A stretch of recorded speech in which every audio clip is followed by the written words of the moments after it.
12 అయినాక ఒక 2 చెప్పాక తర్వాత దాంట్లోకి పోదాం. స్తుతాసురైః పూర్వం అభీష్ట సంశ్రయాత్ తథా సురేంద్రేణ దినేషు సేవిత కరోతు సానః శుభహేతురీశ్వరి శుభాని భద్రాణి అభిహంతు చాపదః. ఏం చెప్తున్నారంటే స్తుతాసురైః, ఈ విధంగా సురల చేత అని, సురైః స్తుత, ఇది ప్యాసివ్ వాయిస్ స్టేట్మెంట్, దేవతల చేత స్తుతింపబడిన ఆ దేవి పూర్వం అంటే ఇది వరకు అన్నట్టు, అభీష్ట సంశ్రయాత్ అంటే వాళ్ళు అభిమతాలు ఏవైతే ఉంటాయో కోరికలన్నిటినీ వాటినన్నిటినీ తీర్చింది. తథా తర్వాత సురేంద్రేణ అంటే ఇంద్రునితో అన్నట్టు, ఇంద్రునితో దినేషు సేవిత ప్రతిరోజు సేవింపబడుతున్నది అలాంటి ఆమె, అలాంటి ఆమె అన్నట్టు. నహ మా కొరకు శుభహేతు అంటే మంచి పనులను శుభాలను కరోతు ఇచ్చుగాక, ఆమె ఇలాంటిది ఈశ్వరి, అన్నిటినీ కంట్రోల్ చేసేది తల్లి, మొత్తం అన్నిటి మీద అధికారం ఉన్నది. ఆ యూనివర్స్ అంతా, ఈ విశ్వం అంతా ఆమె నుంచే పుట్టింది. అలాంటి ఆమె మాకు శుభములను కలిగించుగాక. శుభాని తర్వాత భద్రాణి, శుభాని భద్రాణి కరోతు, ఇక్కడికి అది చేసుకోవాలి. తర్వాత ఆపదః అభిహంతు, ఇప్పుడు శుభాని భద్రాణి అభిహంతు చాపదః అని ఇట్లా చదవద్దు, శుభాని భద్రాణి అభిహంతు చాపదః. అక్కడ కొద్దిగా కొంచెం రెస్ట్ ఇవ్వాలి, లేకుంటే ఏమవుతుంది, శుభాని భద్రాణి అభిహంతు అని నెగిటివ్ మీనింగ్ అయిపోతుంది, శుభాలను తీసివేయము అని. అందుకే కరోతు సాన శుభహేతురీశ్వరి శుభాని భద్రాణి అభిహంతు చాపద, కొంచెం అది చేయాలి. అలాంటి ఆ దేవి ఈ విధంగా పూర్వము దేవతలతో స్తుతింపబడి, తర్వాత ఇంద్రుని వాళ్ళ కోరికలు తీర్చి ఇంద్రుని చేత నిరంతరము సేవింపబడే ఆ దేవి ఆమె శుభహేతు, అన్నిటికీ ఆమె ఉన్నదంటే అన్నిటికీ శుభాలే జరుగుతాయి, ఆమె ఎక్కడ ఉంటే అక్కడ శుభమే జరుగుతుంది. అలాంటి ఆమె మాకు భద్రాన్ని అంటే భద్రము అంటే రక్షణ అన్నట్టు, భద్రాణి అంటే రక్షణలను శుభములను అవి కరోతు ఇచ్చుగాక. ఆపదః అభిహంతు, ఆపదల నుంచి మమ్మల్ని దూరం చేయుగాక. అభిహంతు అంటే ఎదురుగా వచ్చిన ఆపదను, హంతు నాశనము చేయుగాక అన్నట్టు. తర్వాత యా సాంప్రతం చోదత్ దైత్యతాపితై అస్మాభిరీషా చ సురైర్నమస్య యాచ స్మృత తత్క్షణమేవ హంతిన సర్వాపదో భక్తి వినమ్రమూర్తిభిః.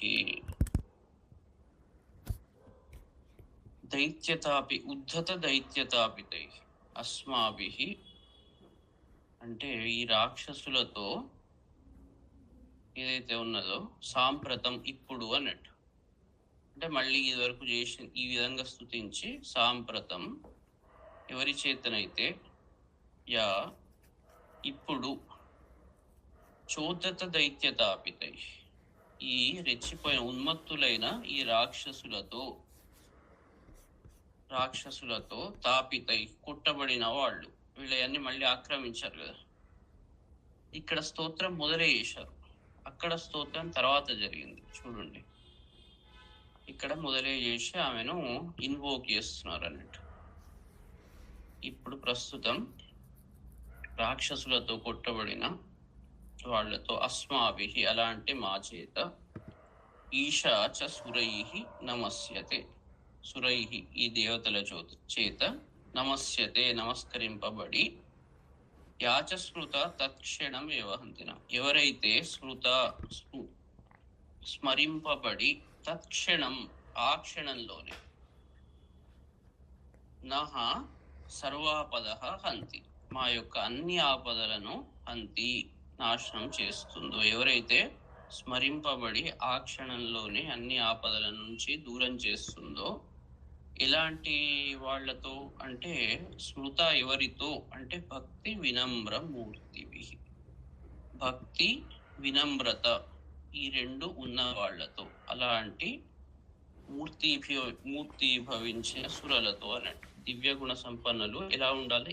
ఇంపార్టెంట్ క్వాలిటీస్ భక్తి, తర్వాత నమ్రత వినమ్రత, ఈ రెండు కలవాళ్లతో స్తుతింపబడి ఆమె ఏం చేసింది అంటే తత్క్షణం ఆ క్షణంలోనే వాళ్ళ యొక్క బాధలన్నీ ఆపదలన్నిటినీ నివృత్తి చేసింది. ఎవరికైతే భక్తి వినమ్రత ఉంటుందో వాళ్ళల్లో ఎలాంటి దుష్ట గుణాలు ఉండవు, అన్నిటినీ ఆమె నాశనం చేస్తుంది ఆ క్షణంలోనే. ఆ రెండు రావడమే మనం అది చేసుకోవాలి, వాటి కోసమే ఎప్పుడు తాపత్రయపడాలి. ఋషిరు వాచ, ఇప్పుడు ఋషి చెప్తున్నాడు ఏంది? ఏవం స్తవాది యుక్తానాం దేవానాం తత్ర పార్వతి. ఇక నెక్స్ట్ నడుస్తుంది ఇది. దీనికి ముందరికి పోయే ముందు ఒకసారి కొన్ని ఇంపార్టెంట్ ఒకటి ఏంటి అంటే జీవితంలో అసలు ఏం కావాలి మనిషికి, ఏది పురుషార్థ చతుష్టయాన్ని ప్రతి వాళ్ళు ఆర్జించాలి కదా, అదే జీవితం. చాలా క్లారిటీగా మనం ఆలోచించాలి. మిషన్ స్టేట్మెంట్ కూడా ఏంటి? ధర్మ అర్థ కామ మోక్షాలు ఎవరికైనా 4 కావాలి కదా. సో అర్థకామాలు అవసరమే, తర్వాత ధర్మ మోక్షాలు చాలా ఇంపార్టెంట్, అవి హై క్వాలిటీవి. అర్థకామాలు జీవితం నడవడానికి కావాలి, మినిమం వాటితో అవసరం ఉంటుంది అన్నట్టు. అయితే మనం దేని మీద ఫోకస్ చేయాలి అంటే వేద త్రిపుర వేద అన్నట్టు. వేద త్రిపుర పెట్టుకున్నాం కానీ అసలు ఏంది వేద త్రిపుర అంటే ఏంది? త్రిపురాలను వేద, త్రిపురాలంటే ఏంటి ఇక డీటెయిల్డ్గా చెప్తాం. ఫస్ట్ ప్రతి దాంట్లో నిన్న దేవి సూక్తం చదివాను, చాలా ఇంపార్టెంట్. సత్వ రజస్తమో గుణాలు, వీటిని తెలుసుకోవాలి, చాలా స్పష్టంగా తెలుసుకొని సత్వగుణాన్ని అవలంబించి ముందరికి పోవాలి. సత్వగుణము వేట్లలో ఉంటుంది అంటే ధర్మంలో, తర్వాత మోక్షం సత్వగుణానికి అతీతం. తర్వాత ఈ అర్థకామాల ద్వారా ఎక్కువగా మనకు తమోగుణం రజోగుణం వస్తుంది. అర్థం బాగా వచ్చిందంటే రజోగుణం వస్తుంది అన్నట్టు. దాన్ని సంపాదించేందుకు తమోగుణం, కామం పూర్తి కాకుంటే తమోగుణం వస్తుంది. ఇట్లా వాటితో కష్టం ఉంటుంది అన్నట్టు. వాటిని శుద్ధి చేయాలంటే మనం ధర్మము మోక్షము ఈ రెండిటి మీద ఈ పీఠం యాక్టివిటీస్ ఫోకస్ అవుతాయి. అర్థం కామం, అర్థం అంటే మనం చేసే ఏ యాక్టివిటీలో కూడా మనీ యొక్క ఇన్వాల్వ్మెంట్ అనేది ఉండొద్దు. అంటే మినిమం అంటే ఫర్ ఎగ్జాంపుల్ హోమం చేసుకున్నాం కలిసి, హోమం మందం అందరు తెచ్చి ఎవరిది వాళ్ళు తెచ్చుకుంటారు, అయిపోతుంది కథం, క్లోజ్ అకౌంట్ అంతే. అక్కడ ఎవరు తీసుకోవడం, మనీ యొక్క ట్రాన్సాక్షన్స్ ఇవన్నీ వేరే ఉండొద్దు. తర్వాత ఇది అర్థం చాలా క్లీన్గా ఉండాలి. రెండవది కామం, కోరికలు అనేది ఉండదు. ఏది ఉన్నా ఇక్కడ శుద్ధి చేసుకోవడానికి రావాలి మనం. మొత్తం మిగిలిన పనులన్నీ ఏవి మరి పీఠం అంటే ఏంటి? పీఠం అంటే ప్లేసా? మనం ప్లేసులు కట్టాలి, ఇంకా ప్లేసులు లేదే లేదు. ప్రతి వాడు ఒక పీఠమే, ప్రతివాడి హృదయమే ఒక పీఠం, ప్రతివాడి ఇల్లే ఒక పీఠం. ఎవరైతే మన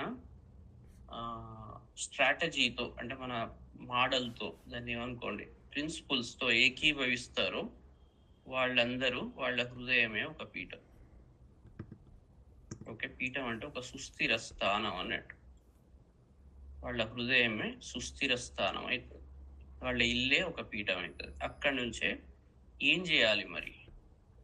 ఒకటి ధర్మము మోక్షం, మన యాక్టివిటీస్ మనం చెప్పేవన్నీ దాని రిలేటెడ్ ఉంటాయి. జీవన యాత్ర సాగించుకోవడానికి ఎవరి పర్సనల్ వాళ్ళు అర్థకామాలను అడ్జస్ట్.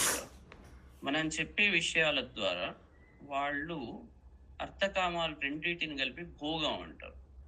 శ్రీ విద్య యొక్క పర్పస్ ఏంటి అంటే భోగ మోక్షాలు. భోగము మోక్షం రెండింటి కోసమే శ్రీ విద్య. ఏదైనా కూడా, దుర్గా కూడా అంతే, ఏదైనా అంతే, అవన్నీ శ్రీ విద్యలో పార్టే. భోగము మోక్షం, అర్థకామాల ద్వారా భోగం జరుగుతుంది. తర్వాత ధర్మము ద్వారా ఈ భోగాన్ని పవిత్రీకరిస్తాం. ధర్మ పద్ధతిలో అర్థాన్ని సంపాదించాలి, ధర్మ పద్ధతిలో కామాన్ని అనుభవించాలి. అయితే ధర్మము ఏం చేస్తుంది అంటే ఈ అర్థకామాలను శుద్ధి చేస్తుంది, పవిత్రీకరిస్తుంది. అంటే భోగము చేయండి కానీ పవిత్రంగా చేయండి. తర్వాత ధర్మం వల్ల సాత్విక గుణాలు మనిషిలో పెరుగుతాయి. సాత్విక తత్వం ఎప్పుడైతే వస్తుందో అప్పుడు మోక్షం వైపు మనం పరుగులు తీయగలుగుతాం.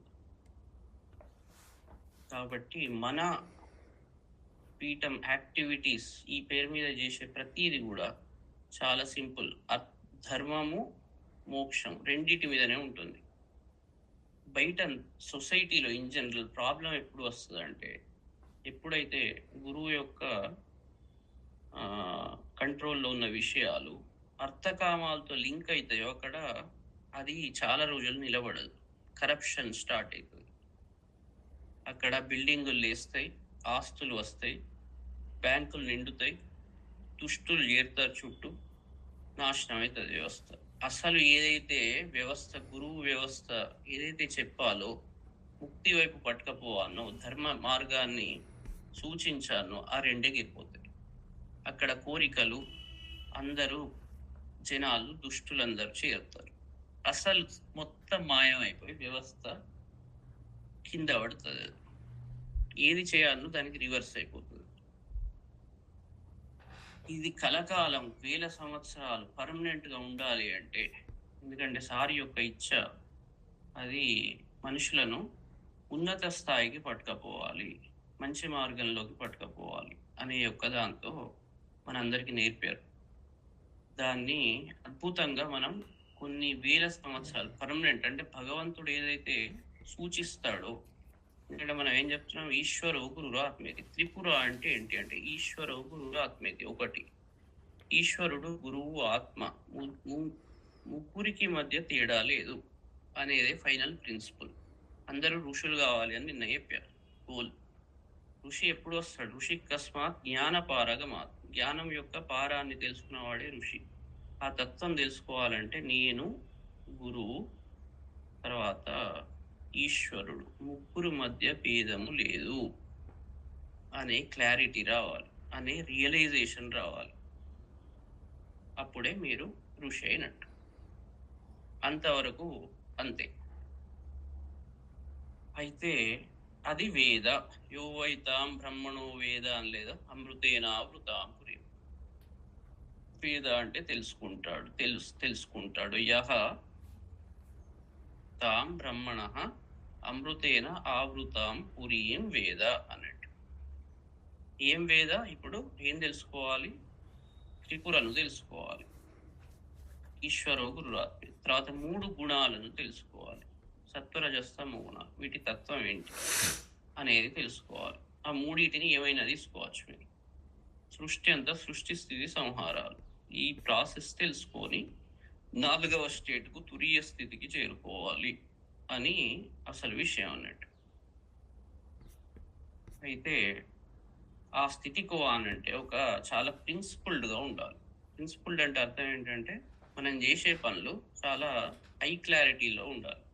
ఉన్నప్పుడే ఇది పర్మనెంట్ అవుతుంది, ఫర్ ఎవర్.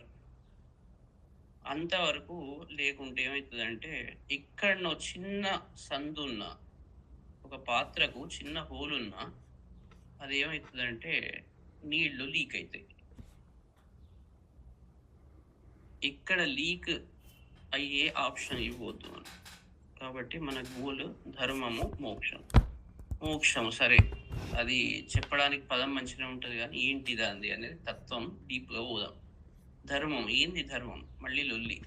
ధర్మం అంటే ఏం చేస్తాడు? ధర్మం ఇది ధర్మం, అది ధర్మం, పండుగలు జరుపుకోవడం ధర్మం, అవన్నీ వస్తాయి. అట్లా కాదు, చాలా సింపుల్. భగవద్గీతలో ఒకటి 3 మనిషి వదిలిపెట్టొద్దు. ఒకటి యజ్ఞము, 2 తపస్సు, 3 దానం. ఎట్టి పరిస్థితుల్లో రియలైజ్ అయిన పర్సన్ అయినా ఈ మూడింటిని వదిలిపెట్టొద్దు అని కృష్ణ భగవానుడు చెప్పాడు. యజ్ఞము అంటే అక్కడ పోయి హోమం చేస్తేనే యజ్ఞం కాదు. విద్యా యజ్ఞం కూడా యజ్ఞమే, జ్ఞాన యజ్ఞమే. భగవద్ ఆరాధన ఇజ దేవ పూజాయ, మిత్రకరణ, సంగతికరణ, చాలా దానికి మీనింగ్స్ ఉన్నాయి. ఫస్ట్ మామూలుగా మనం తీసుకుంటే దేవత యొక్క పూజ. ఇంట్లో ఉన్న దేవుళ్లకు 3 పూలు తీసుకుపోయి ప్రేమతో పెట్టినా చాలు, 2 చెంబుల నీళ్లు పోసినా చాలు. భగవంతుణ్ణి ఆరాధన చేయడం, ఆధ్యాత్మిక జ్ఞానం కోసం భగవద్ ఆరాధన లేదా చండీ జపం, ఏదో జపం, గాయత్రి జపం, ఏది ఉంటుంది. గురువు దగ్గర నుంచి ఏదైతే స్వీకరించారో అతను చెప్పిన డైరెక్షన్ ఏదైతే ఉంటుందో ఆ డైరెక్షన్లో, గురువు చెప్పిన మార్గంలో మీరు ఆచరించడం, అది యజ్ఞం. చాలా సింపుల్, దీనికి రూపాయి ఖర్చు ఉండదు. ఇక మీకు అంత ఓపిక ఉంటే ఏదో నెయ్యి తెచ్చుకున్నారు, వేసుకున్నారు, సరే, అది మీ అది. కానీ రూపాయి ఖర్చు లేకుండా ఇది సాధించవచ్చు. కానీ మళ్ళీ అర్థకామాలకు లోన్ కాకుండా చేయాలి. అది గైడెన్స్. గురువు నుంచి వచ్చే గైడెన్స్ అంతే ఉంటుంది, ఈ పీఠం నుంచి వచ్చే గైడెన్స్ అంతే. అప్పుడే శుద్ధి జరుగుతుంది, యజ్ఞం. సో అందరూ చేసుకోవాలి. మీకు తెలిసింది ఏదో యజ్ఞం అనగానే మళ్ళీ హోమం అని అనుకోకండి. ఇప్పుడు నేను చెప్పినవన్నీ యజ్ఞం కిందికే వస్తాయి. రెండవది తపస్సు. తపస్సు అంటే ఆలోచన అన్నట్టు. ఆలోచనలు నేర్చుకోవడం, మనస్సును తపింపజేయడం. దీనితో విద్యతో ఇప్పుడు మనం చేసే పని అది. దీంతో జ్ఞానంతో, జ్ఞానం ఎప్పుడు వస్తుంది అంటే చిల్కంగా బయటికి వస్తుంది, మంథనం చేయంగా బయటికి వస్తుంది. సో అభ్యాసం, అధ్యయనం అన్నట్టు. అధ్యయనం అనేది తపస్సు కిందికి లెక్క.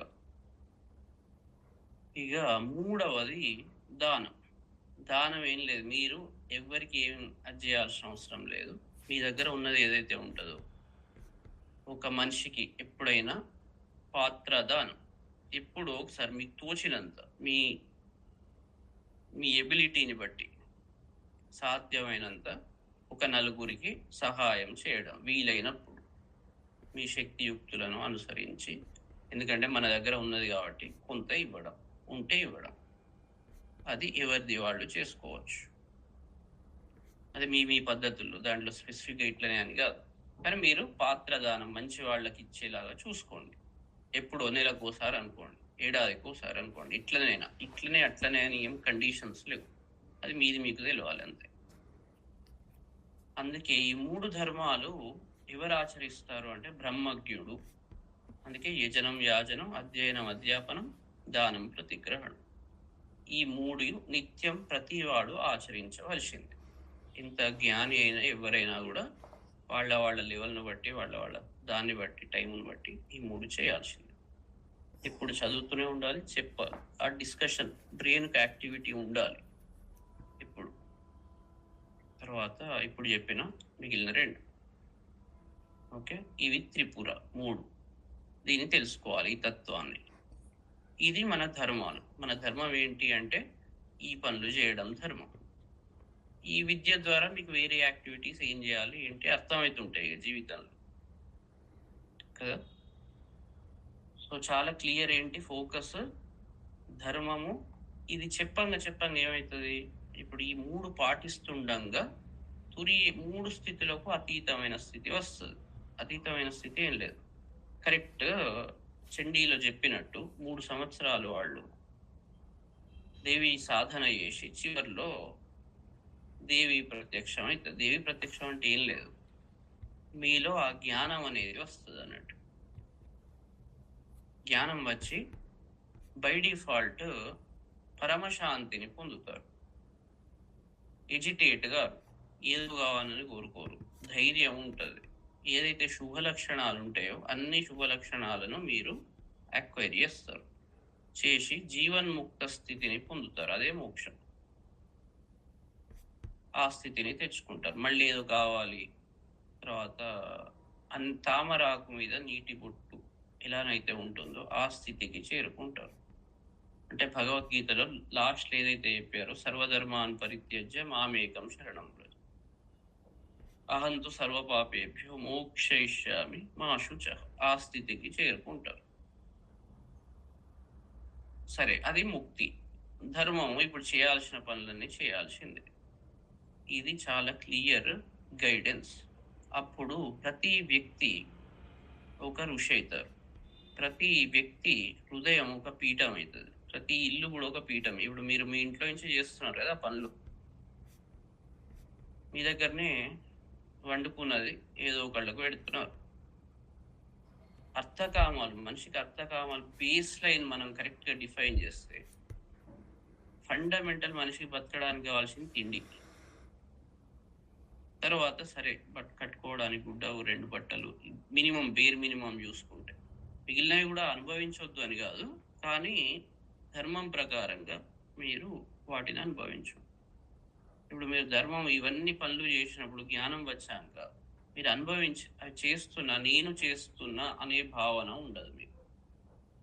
మీకు ఎప్పుడైతే జ్ఞానం వస్తుందో, 100 మందికి ఏదో తిండి పెట్టారు, పెడితే నేను పెడుతున్నా అనే భావన ఉంటుంది. ఆ నేను అంటే ఏంది అనేది క్లారిటీ వస్తుంది. క్లారిటీ వచ్చినప్పుడు మీరు ఏ పనులు చేసినా అహం అనేది మీలో ప్రవేశించదు. అంటే ఏమి చేయాలి, దానివల్ల ఏం రిజల్ట్స్ అన్ని మనం ఇప్పుడు మాట్లాడుకున్నాం. తర్వాత ఇంకేమైనా సందేహాలు ఉంటే చెప్పండి, నేను కూడా ఏమేమి సందేహాలు జనరల్గా ఉంటాయో నేను చెప్తాను.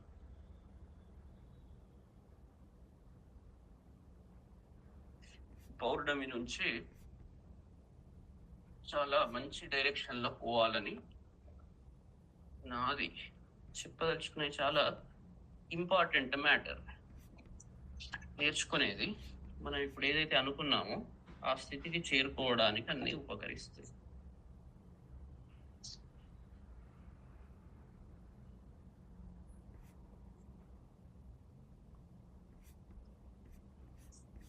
ఏమైనా ప్రశ్నలు ఉన్నాయా?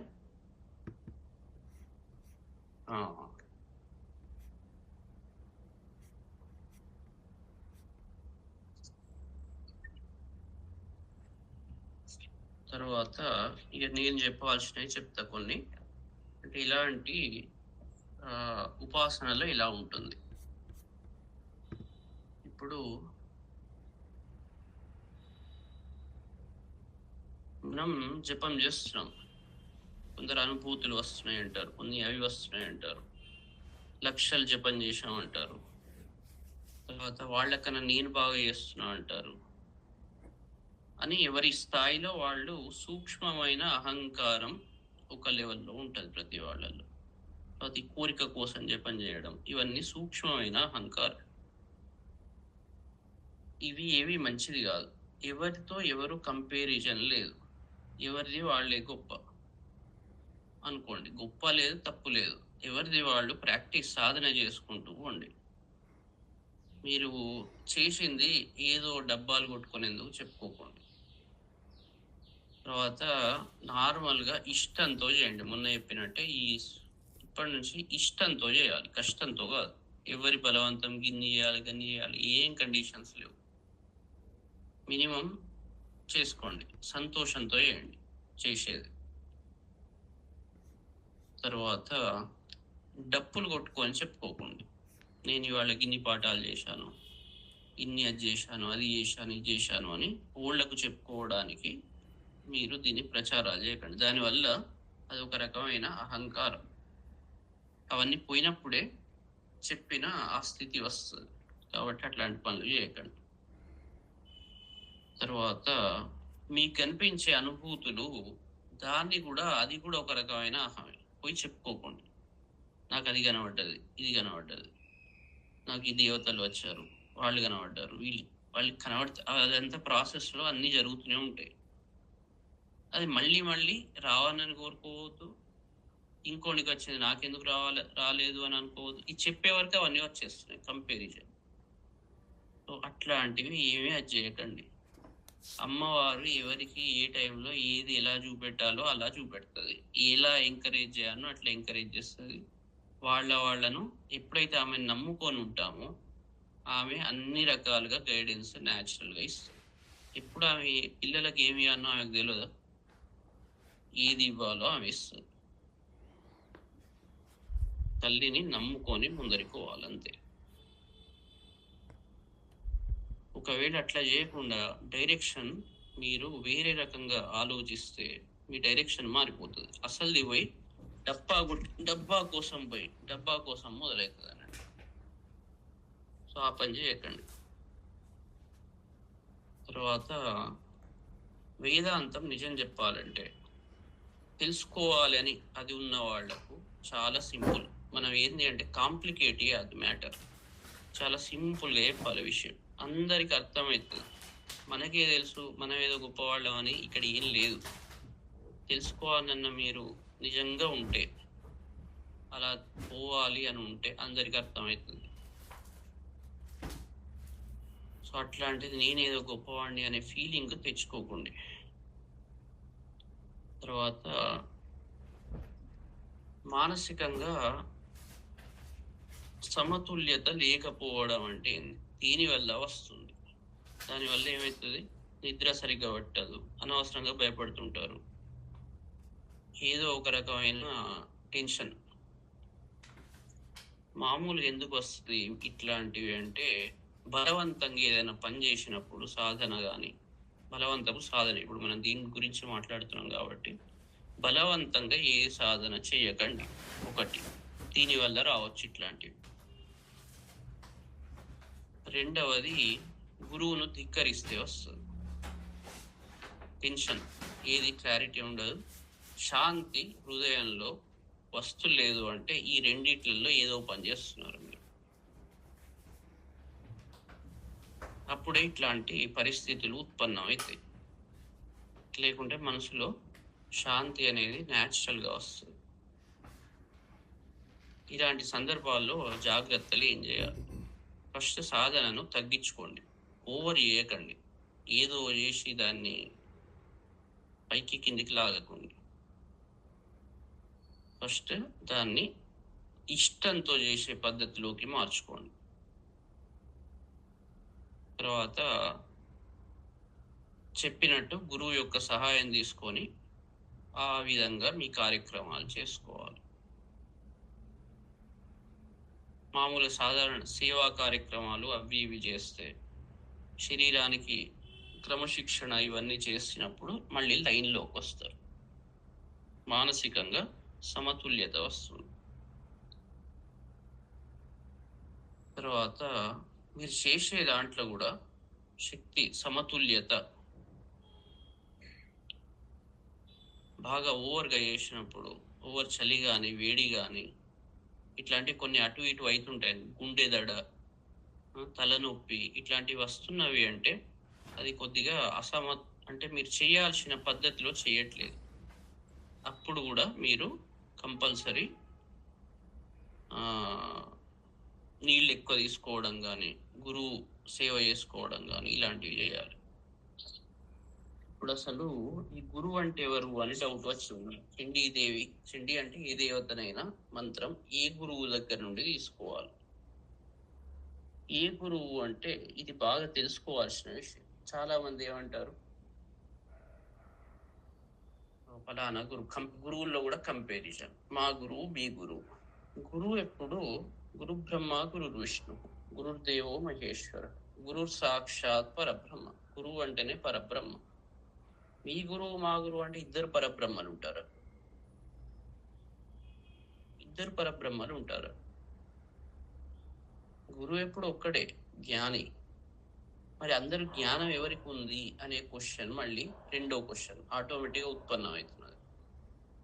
ఒకటి, అతనికి సంపూర్ణమైన ఇచ్ఛాశక్తి ఉండాలి, వీనికి మంచి జరగాలి అనే సంపూర్ణమైన ఇచ్ఛాశక్తితో ఇవ్వాలి. అక్కడ బిజినెస్ చేసేవాడు, పైసలు తీసుకొని చేసేవాడు, వానికి ఆ ఇచ్ఛాశక్తి ఉండదు, తప్పకుండా ఉండదు. తర్వాత కామ్యంతో వీడి ఫ్యూచర్లో వీడి వల్ల ఏదో నాకు జరుగుతుంది, ఇంకేదో ఇట్లాంటి ఇలాంటి దుష్ట బుద్ధి ఉన్నా కూడా వానికి సంపూర్ణమైన ఇచ్ఛాశక్తి, మీకు శుభం జరగాలని ఉండదు. సో వానికి జ్ఞానం, ఈ లక్షణాలు ఇప్పుడు చెప్పిన లక్షణాలు కూడా ఉండాలి. జ్ఞానం అనగానే ఏదో పెద్ద విద్య రావడం కాదు అక్కడ. అన్ని శాస్త్రాల పైన కింద కొట్టి అదంతా గాయ కాదు. ఫండమెంటల్ ప్రిన్సిపల్స్, ఆ జ్ఞానం ఉందా లేదా తెలుసుకోవాలి. మీరు ఆలోచించాలి ఎవరిది వాళ్ళు. అలాంటి వ్యక్తి ఎక్కడ ఎవరున్నా కూడా వాళ్ళు గురువే. ఈ భూమండలం మీద ఎవరైనా కావచ్చు, వాళ్ళు గురువే. అలాంటి వాళ్ళ దగ్గర మీరు ఎప్పుడైతే తీసుకుంటారో పరాశక్తి వాళ్ళని తొందరగా అనుగ్రహిస్తుంది. చండీ మంత్రం ఎవరి దగ్గర తీసుకోవాలి డౌట్ వస్తుంది కదా, అసలు గురువు ఎవరు? ఆ లక్షణాలు ఉన్న వ్యక్తి ఎవరైనా గురువే. వాళ్ళ దగ్గర తీసుకున్నప్పుడు దేవి అనుగ్రహం తొందరగా జరుగుతుంది, గంతే. జరుగుతులేదు అంటే ఏదో తేడా ఉన్నది అన్నట్టు, గంతే. గట్లా అనుకోవాలి. సో ఎవరైనా గురువే. మళ్ళీ గురువులు ఆ గురువు ఈ గురువు అనే గురువు అన్నప్పుడే అతను ఒక్కడే, అందరు గురువులు ఒకటే, తేడాలు లేవు. మళ్ళీ వాళ్ళల్లో ఎవరిది వాళ్ళు కంపారిజన్లు మొదలు పెట్టకండి. మీ పని ఏంటి, మీరు డ్యూటీ చూసుకోండి. మీరు విషయాన్ని సాధించాలి, దానికోసం ఏం చేయాలి. తర్వాత చండీ ఉపాసన ఎవరు చేయాలి, ఇదివరకు కూడా డిస్కషన్ చేసాం. మళ్ళీ కూడా ఎవరు చేయవచ్చు అంటే గృహస్థులు చేయవచ్చు, మహిళలు చేయవచ్చు, ఉద్యోగులు చేయవచ్చు, విద్యార్థులు చేయవచ్చు. సాత్విక పద్ధతిలో ఎవరైనా చేయవచ్చు. సాత్విక పద్ధతి అంటే అర్థమైంది కదా, ఇలాంటి కోరికలు లేకుండా చాలా సింపుల్ గా భక్తితో చేయవలసిన పద్ధతిలో చేస్తే. పద్ధతి ఏం లేదు, భక్తి ఫస్ట్ ప్రధానం. కోరికలు లేకుండా ఉండడం, గురు భక్తి, దైవభక్తి, గురుభక్తి. ఇద్దరి మధ్య తేడా లేదని చెప్పబడుతుంది. మీ మధ్యన వాళ్ళ మధ్యనే తేడా లేదని చెప్తుంది. మళ్ళీ కంపారిజన్లు, మళ్ళీ మాటలు గవ్వే తిప్పకండి. కాబట్టి ఇది సాత్విక విధానం అవుతుంది. అట్లా ఎవరైనా చేయవచ్చు.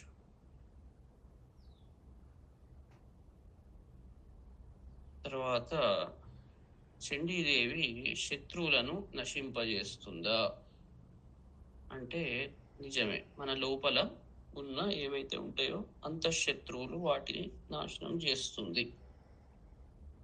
ఆ తర్వాత బయటి వాళ్ళల్లో ఉన్న శత్రువులను కూడా నాశనం చేస్తుంది. శత్రువులు అంటే వాళ్ళకు కూడా నేర్పి వాళ్ళల్లో ఉన్న ఈ గుణాలు ఏవైతే ఉంటాయో వాటిని కూడా నాశనం చేస్తుంది.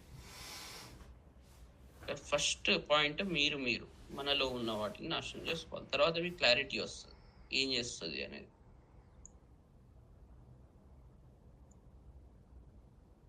తర్వాత ఇంకేమున్నాయి,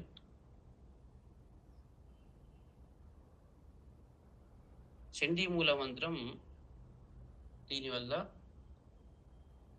ఏమన్నా భయం కలుగుతుందా? ఇది మంచిది కాదా? మనకేమన్నా కష్టం తెచ్చిపెడుతుందా?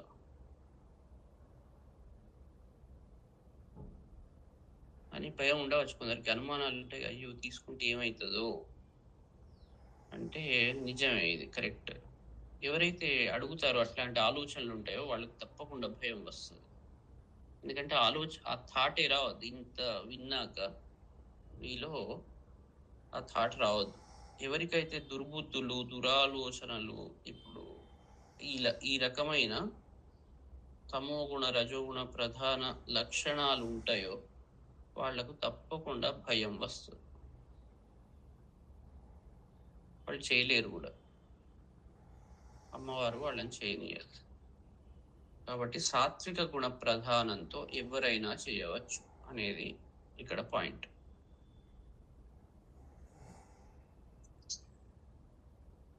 ఓకే,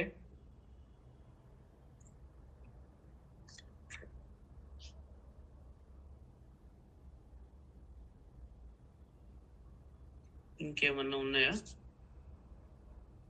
చెప్పండి. వాళ్ళ మంచి పౌర్ణమి, ఫుల్ క్లారిటీ తెచ్చుకోండి. 22 మంది జాయిన్ అయినారు.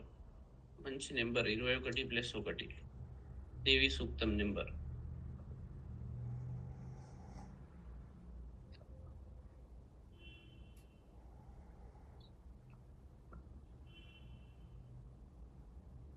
చండి అందరు చేయవచ్చు అని యాక్సెప్ట్ చేస్తున్నారు. చేయని వాళ్ళు ఎవరైనా చేతులు లేకుండా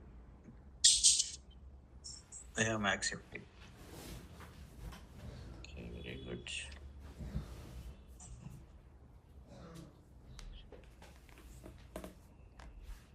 దేనికోసం చేయాలి అనేది క్లారిటీ వచ్చిందా? డౌట్ ఉన్న వాళ్ళు చేతులు లేకుండా.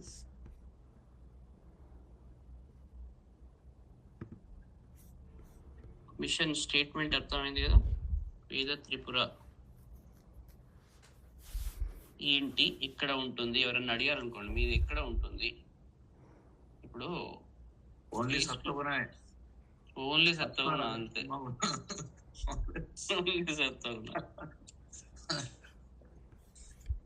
గుడ్.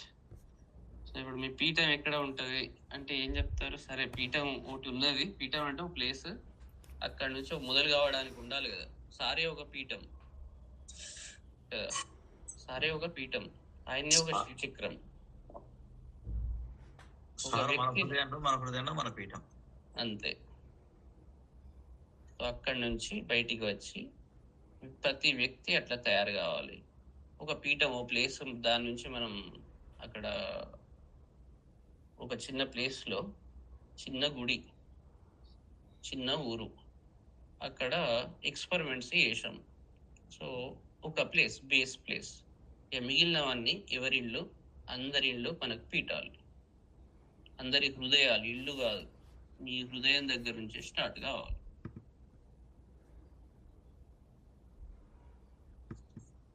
Very good. ఇంకా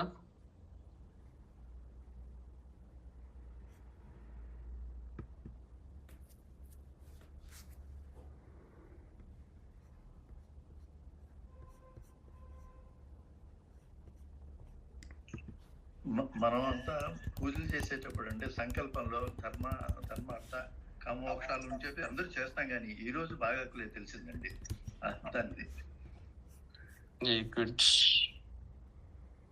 అంతే. దేవి ప్రీతి చేద్దామంటే అయిపోతుంది, ఆమె అన్ని చూసుకుంటది. ఇక్కడ అమ్మవారి మీద తల్లి అనే ఈ ప్రేమ రావాలి మనకు. వచ్చాక మొత్తం సెట్ చేసుకుంటది.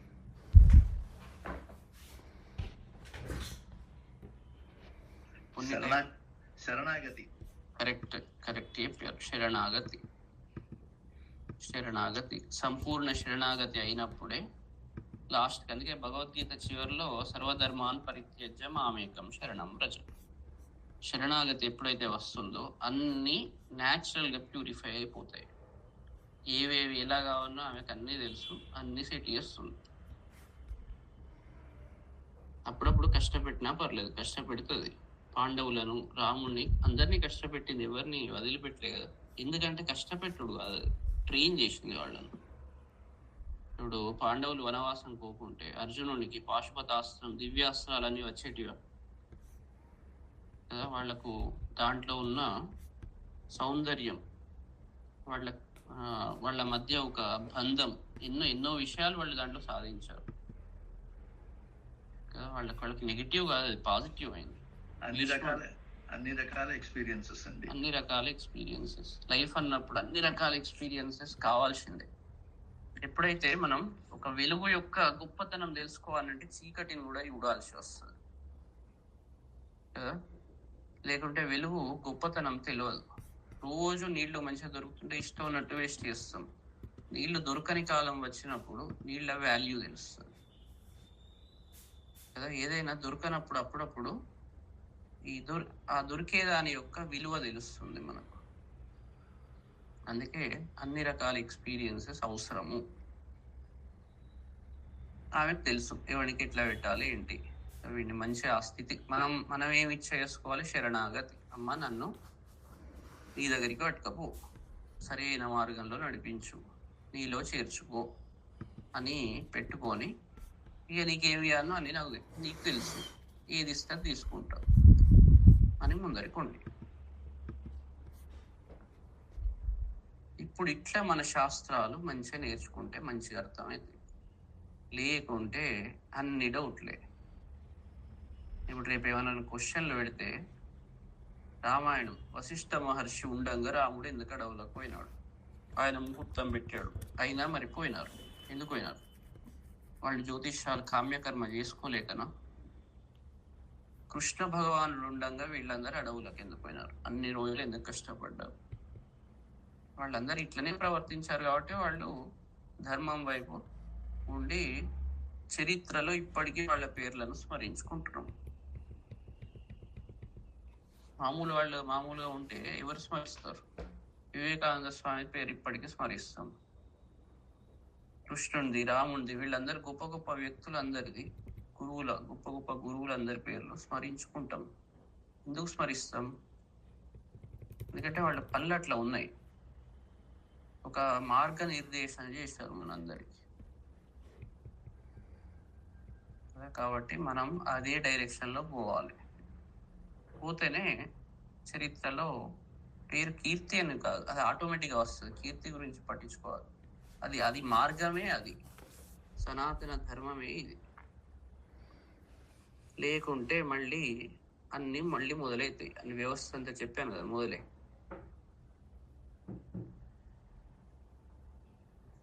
అర్థము కామము ఎంటర్ అయినాయి అంటే కథమే. ఏ వ్యవస్థ అయినా కుప్పగులుతుంది.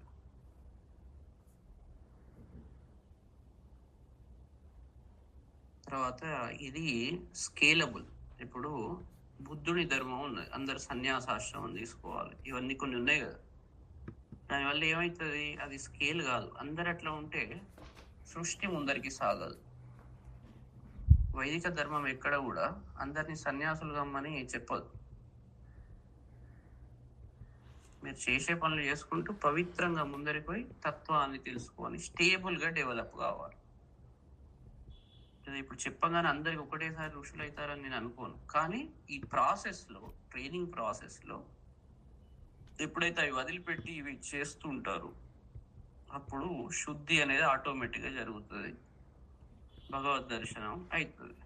అప్పుడు మీరు చదివే గ్రంథాల్లో ఉన్న సారం చాలా డీప్గా అనుభవంలోకి వస్తుంది. అర్థం అవడం ఒకటి, అనుభవంలోకి రావడం రెండు.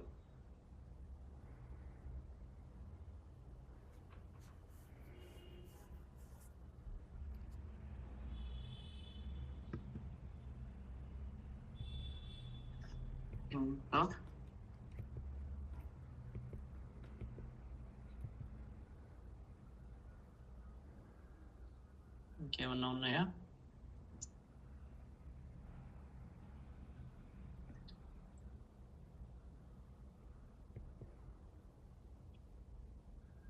ఇవాళ రుద్ర నక్షత్రం ఇటు పుష్యశుద్ధ పౌర్ణమి. చాలా అద్భుతమైన రోజు. కరెక్ట్ హై క్లారిటీతో పెట్టుకోండి. దీనికి విరుద్ధంగా ఏది ఉన్నా కూడా అది దీనికి సంబంధించింది కాదు. అంటే మేము చెప్పుకోవద్దా జ్యోతిష్యాలు, మేము కోరికలు తీర్చుకోవద్దా? అది ఎవరి వాళ్ళ ఇష్టం. వాళ్ళ తపశ్శక్తితో ఎవరైనా చేసుకోదలుచుకుంటే చేసుకోవచ్చు, అందరూ ఫ్రీ. కానీ దీనికి సంబంధించిన ఈ ప్రిన్సిపల్స్కు అయితే అది సూట్ కాదు. అది వాళ్ళ పర్సనల్. ఇది చేసుకుంటే లిమిటెడ్గా వాళ్ళ తపశ్శక్తిలోంచి పోతుంది. వాళ్ళ కర్మను కరెక్ట్గా అన్ని చూసుకొని పరీక్షలు చేసుకొని ఎవరన్నా పర్సనల్గా చేయదలుచుకుంటే అది వాళ్ళ ఇచ్చ. మనది చాలా క్లారిటీ, హై క్లారిటీతో మన గోల్ ఓన్లీ సత్వగుణంతోనే ముందరికి పోవాల్సిందే. It's 7 hours. అర్థకామాలు రెండు దూరం.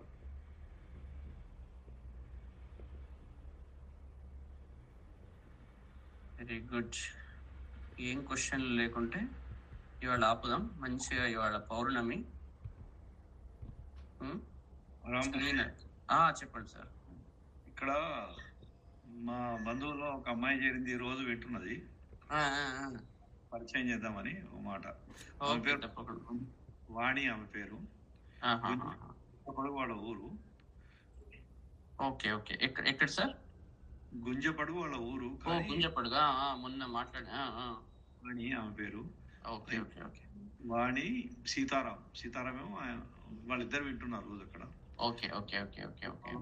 పరిచయం చేద్దాం వాళ్ళకు ఒకసారి బ్లెస్సింగ్స్ ఉండాలని ఫోన్ చేస్తున్నా. వాణి నమస్తే మావయ్య. సార్ గురువు గారు. సార్ నమస్తే. నమస్తే నమస్తే నమస్తే. అదే అంతా మనది ఏం లేదు, ఇప్పుడు చెప్పినట్టు ప్రిన్సిపల్స్ ఫాలో అయిపోతే మంచి అందరికి శ్రేయస్కరం, మంచి మార్గంలో ఉంటాం.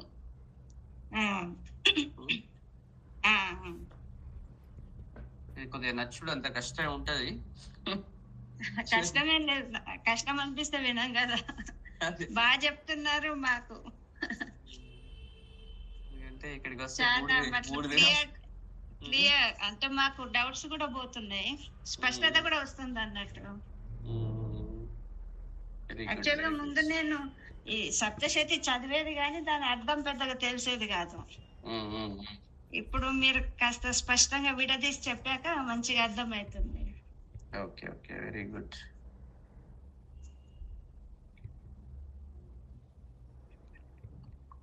అదే పరిచయం చేద్దామని ఒకసారి. Okay sir, okay okay. మా నాన్న శంకర్రావు మీకు తెలుసు అనుకుంటా, గుంజపడుగు. విన్నా, పూర్తిగా తెలియదు. మన వినీల్ కు తెలుసు, వినీల్ బాగా చెప్తున్నారు, మాకు మంచి ఇది వస్తుంది. వీళ్ళు ఒకసారి తోడుకు వచ్చారు, 10 మంది 12 మంది కలిసి వచ్చాం. కాకపోతే ఆ రోజు కాస్త 7 అట్లా అయింది. గాతంపల్లి టెంపుల్ ను తూండ్ల 2 చూశారు, అక్కడ తీసుకున్నారు, వచ్చారు. Okay okay okay okay okay okay. అంతే, అంత క్రెడిట్ సార్ది. ఆయన ఎంత కష్టపడ్డారు ఆయన గురించి ఒకసారి డిస్కస్ చేసుకున్నా. మంచి మనకి వాళ్ళ ఏమంటారు, శుభాలు జరగాలి కదా, ముందర సక్సెస్ఫుల్ గా పోవాలి కదా. గురువు ఆశీర్వాదం లేకుండా ఏ పని ముందరిపోదు. ఆయన యొక్క ప్రిన్సిపల్స్, ఇప్పుడు నేను చెప్పినవన్నీ ఆయన ప్రిన్సిపల్స్. అట్లా కష్టపడ్డారు కాబట్టి, అట్లా చేశారు కాబట్టి లైఫ్ జీవించి చూపెట్టారు. చెప్పుడు అందరు చెప్తారు, మనం స్టేజ్ ఎక్కి అందరు చెప్తున్నారు, కానీ ఇప్పుడు రాముణ్ణి మనం ఎందుకు అది తీసుకుంటున్నాం? జీవితాన్ని అట్లా చూపెట్టాడు, అట్లా నడిచి చూపెట్టాడు కదా. కృష్ణుడు అట్లా వీళ్ళందరూ ఎవరైతే ఉన్నారో గొప్ప గొప్ప ఋషులు, ప్రతి వాళ్ళు తన జీవితంతో అందరికీ చూపెట్టారు అన్నట్టు. వాళ్ళ జీవితమే ఒక మార్గనిర్దేశం. అట్లా సార్ జీవితం కూడా అలాంటిది. అట్లా విద్యను ఉపాసించారు, అర్థం ఏమది చేసుకోలే. తర్వాత కామం, కోరికల కోసం చేయాలి. కోరికల కోసం చేస్తే ఎప్పుడు బిలియనీర్ అయ్యేటాళ్ళు కదా. అర్థము కామము రెండింటిని పక్కకు పెట్టి నిరంతరం విద్యాభ్యాసంతో ధర్మ మార్గంలో అట్లా ఆయనే పరమాత్మ తత్వాన్ని తెలుసుకొని బ్రహ్మర్షి అయినారు కదా. సో ఆయనను మనం ఫాలో అయినప్పుడు అట్లనే కావాలి, అప్పుడే శిష్యులం. ఈశ్వరు గురువు ఆత్మే. సో మన అందరం అట్లా ఋషులు కావాలి. బ్రహ్మర్షి కింద ఉన్న వాళ్ళందరూ ఋషులు కాకుంటే ఎట్లా మరి? మామూలు వాళ్ళు తయారైతే ఆయన జన్మకే ఒక సార్థకత ఉండదు. ఒక బ్రహ్మర్షి పుట్టినప్పుడు ఆయన కింద టచ్ అయిన వాళ్ళందరినీ మళ్ళీ ఋషులను చేయొద్దా? ఆయనను పట్టుకున్న వాళ్ళని చేయాలో వద్దా? చేయాలంటే ఆ మార్గంలో మనం అనుసరించాల్సింది కదా. మన పూర్వజన్మ సుకృతం అలాంటి వ్యక్తితో మనకు ఒక అనుబంధం వచ్చింది. అలా వచ్చినప్పుడు దాన్ని పూర్తి సద్వినియోగం చేసుకోవాలి. భగవంతుడు ప్రత్యక్షం అయితే చాక్లెట్లు బిస్కెట్లు అడిగితే ఎట్లా ఉంటుంది కదా. కాబట్టి ఏదో పూర్వజన్మలో ఏదో పుణ్యం చేశాం కాబట్టి ఈ అవకాశం దొరికినప్పుడు దాన్ని మనం తప్పకుండా సద్వినియోగం చేసుకోవాలి. చేసుకోకుంటే ఏమవుతుందంటే మనం మూర్ఖుల కిందకి, అంటే ఒక మంచి ఆపర్చునిటీని కోల్పోయిన వాళ్ళం అవుతుంది. పుణ్యం చేసుకుంటే వస్తుంది, అవకాశం దొరుకుతుంది, దాన్ని మళ్ళీ యూజ్ చేసుకోవాల్సిందే. కాబట్టి ఇక్కడ ఉన్న వాళ్ళు చాలా మందితో అనుబంధం ఉంది, కానీ దాన్ని అలా చేసుకోవాలి. అట్లనే ఆ ప్రిన్సిపుల్సే ఫాలో కావాలి. సాధించేది ఏం లేదు, ఇంత తిండి తింటే అయిపోతుంది, అందరికీ ఏదో రకంగా దొరుకుతుంది. దానికోసం కొన్ని కష్టాలు వస్తాయి, తప్పదు, దాన్ని బేర్ చేయాలి. అప్పుడే మనకు ఆ ధైర్యం వస్తుంది, తట్టుకునే శక్తి వస్తుంది. మనకు కూడా ఒక సెల్ఫ్ సాటిస్ఫాక్షన్ ఉంటుంది, ఒక న్యాచురల్ సాటిస్ఫాక్షన్ మీకు వస్తుంది. నేను దీనికోసమే చేస్తున్నాను, అమ్మ నిన్నే నమ్ముకున్నా అనే భావనలు కంటిన్యూస్గా మీలో జనరేట్ అవుతాయి. కాబట్టి ఈ సువర్ణ అవకాశం దాన్ని తీసుకొని మనం ముందరికి పోదాం. ఓకే, కృతజ్ఞతలు. మళ్ళీ కలుద్దాం. మంచిగా చేసుకోండి. శుభం.